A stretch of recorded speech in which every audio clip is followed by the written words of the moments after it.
No, zdaj pa ste z mano največja mariborska ustrahovalca, Miha in Mija. Daj, kar pokažite ljudem, kako ustrahujete svoje sošolce. 3, 4, zdaj. Ne, se ne, hecam se. Ona dva sta seveda zelo prijazna učenca osnovne šole Martina Konšaka, Maribor. Mija in Miha, kako po vajinem mnenju izgleda ustrahovanje? Norčevanje, kako se oblačiš? Pa norčevanje z barve kože, pa naprimer jezika, pa od kje prihajaš, pa nasilno tudi ali pa spolno otipavanje po neprimernih delih telesa.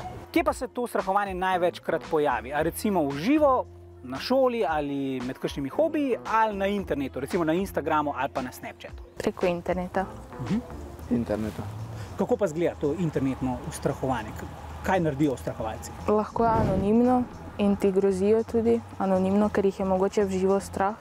Bolj močne se počutijo, če ne vejo, da vejo, kdo si ti kot tarča, pa ne vejo, kdo je ti, pa ne veš, kdo je on. Misliš, da se torej ustrahovalci tudi malo v bistvu, kakor so strašni, malo bojijo, ker nočejo izdati svojega imena? Ja. Okay. Skratka, se delajo pogumne, pa niso tako zelo pogumni. Ko smo ravno pri pogumu, recimo, da vidite neko ustrahovanje, a sta dovolj pogumna, da ga prijavite ali ne? In če ga, komu ga sploh prijavite? Jaz ne bi. Jaz pa na začetku verjetno ne bi, potem ko bi pa prišlo do neke mere, da bi želel res preveč, bi pa zaupal osebi, kak je starejši, naprimer psihologni ali pa staršem. Učiteljem mogoče tudi kakšen? Tudi mogoče. A bi to naredil ti kot Miha ali anonimno? Napisal bi pismo, pa bi napisal ali učenec, ali pa bi jim samo pustil na mizi, tam ko vem, da so vsak dan, pa bi odšel, brez da bi me kdo videl. A se vam zdi pri ustrahovanju pa tudi na splošno pomembno imeti prijatelje, na katere se lahko obrneš? Da. Ja? Kaj pa, če teh prijateljev nimaš? Recimo primer, jaz se iz Ljubljane preselim v Maribor, hodim na vašo šolo, noben me prav dobro ne razume, ker govorim malo požabrsko. Idealna tarča sem za to, da postanem ustrahovan. Kako dobim prijatelje? Probaš najti skupne hobije z njimi, se sprijateljiš. Da se ne bi zadržal za sebe, da bi stopil v družbo, pa bi se pogovarjal z njimi. Kako pa vem, da so te prijatelji res moji pravi prijatelji? Da ne bojo recimo izdali kakšne skrivnosti, ki sem jim jo zaupal?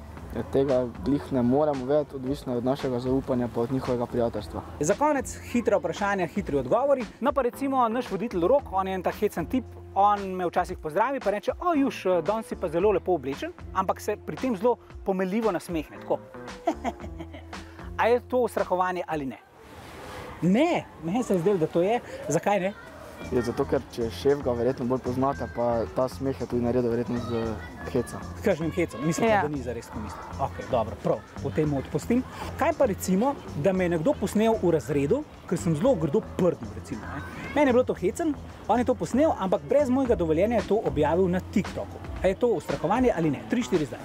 Je, Mija, kako to? Zato, ker ni dobil tvojega dovoljenja, da bi objavil to, pa lahko se drugi tudi začnejo norčevati iz tebe. Misliš, da to potem pripelje do tega, da me izločijo iz družbe, da me nima? Tudi lahko mogoče. Ampak kaj pa, če postanem TikTok zvezda zaradi tega? Potem se pa on na slabšem, ker niso več vaši prijatelji. Potem je pa brezvezen. Ja.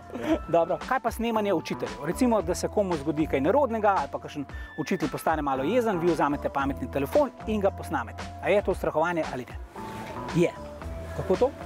Zato, ker ni nasilje samo med vrstniki, ampak tudi med mlajšimi in starejšimi. Pa ni prav, da v nekaj njegovega osebnega, ko verjetno ne bi si hotel, da objavil obnavljamo od njega. Najlepša hvala. Dobila sta vse točke v tem našem kvizu, ki pravzaprav ni bil kviz. Vi pa nikar ne ustrahujte drugih okoli sebe, če ne bosta prišla Mija pa Miha pa vas prebutala. Ne, se ne, hecam se. One dva sta zelo prijazna, bodite prijazni drug do drugega, tudi vi.